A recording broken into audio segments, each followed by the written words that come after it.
بسم الله الرحمن الرحیم. السلام علیکم ملګرو. په دې هیله چې روغ او جوړ وئ. بیا هم د نجیب الله زیرک د پښتو یوټیوب چینل ته ښه راغلاست. خدای دې وکړي چې ټول به راته روغ جوړ او د صحت کلي به مو پر تن وي. ملګرو په دې نوي ویډیو کې تاسو ته یو داسې ښایسته اپلیکیشن ښایم چې تاسو د هغه په واسطه وکولی شئ د هرې ژبې چې تاسو پکې ستونزه لرئ چې بلې ژبې ته یې ترجمه وکړئ. د دې سافټویر په واسطه تاسو کولی شئ په اسانۍ سره د هرې ژبې ته ترجمه کولی شئ. نو د مثال په ډول که چېرته تاسو په انګلیسي کې هر ډول ستونزه ولرئ یا په بله ژبه کې هر ډول ستونزه ولرئ یا په پښتو کې ستونزه ولرئ تر څو انګلیسي ته یې وژباړئ یا په انګلیسي کې ستونزه ولرئ په پښتو ته ترجمه وکړئ، نو هر ډول پیراګراف یا سنټنس یا لغات یا کومه اصطلاح وي نو د دې سافټویر په واسطه تاسو کولی شئ په اسانۍ سره د انګلیسي پښتو ته ترجمه وکړئ. ملګرو د سافټویر د لیدو وړاندې یوه کوچنۍ غوښتنه لرم، کوم چېرته زما یوټیوب چینل نه وي سبسکرایب کړی مهرباني وکړئ نجیب الله زیرک د پښتو یوټیوب چینل پیدا کړئ، هغه څنګه کړئ سبسکرایب یې کړئ او چینل له نورو ملګرو سره هم شریک کړئ. همدا ویډیو نورو ملګرو ته هم ولګئ تر څو ویډیو وګوري ګټه ترې واخلي. هغه زده کوونکي چې په انګلیسي کې ستونزه لري او غواړي چې د انګلیسي اصطلاحات یا د انګلیسي کومې جملې وي یا د انګلیسي کوم لغات وي پښتو ته ترجمه کړي، نو د دې سافټویر څخه کولی شي په اسانۍ سره ګټه واخلي او خپله ستونزه پرې حل کړي.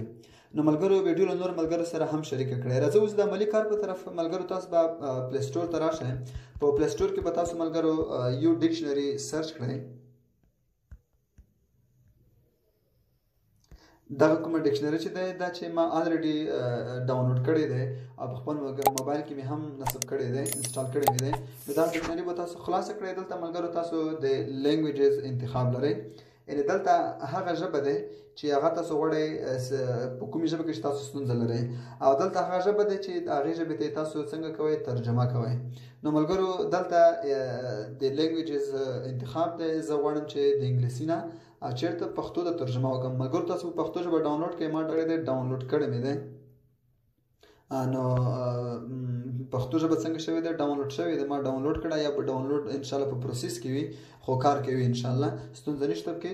دلته به راشئ کلیک وکړئ کومه ستونزه یا مشکل چې تاسو لرئ هغه کولی شئ په دې ځای کې څنګه کړئ ورته ولیکئ. اګزامپل زه ورته لیکم چې ریونج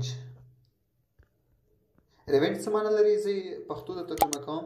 نو تاسو دلته کتلی شئ چې د ریونج معنا دی پښتو ته معنی د غچ اخیستل. ریونج معنی غچ اخیستل، د غچ په معنا دی دلته تاسو ملګرو کتلی شئ دغه معنا دی، تاسو ته معنا پیدا کړله. یا زه اوس ورته یوه جمله لیکم، زه ورته لیکم چې I revenge from Ali. نو دا زه اوس ورته ټرانسلیټ کوم. نو دلته یې ملګرو تاسو لیدلی شئ چې تاسو ته یې معنا ولیکله زه د علي څخه غچ اخلم. نو هر ډول ستونزه وي، هر ډول مشکل وي د هرې ژبې کې چې تاسو ستونزه ولرئ کولی شئ د دې سافټویر په واسطه یې څنګه وکړئ خپله ستونزه یا مشکل حل کړئ. نو ملګرو ویډیو له ملګرو سره هم شریک کړئ.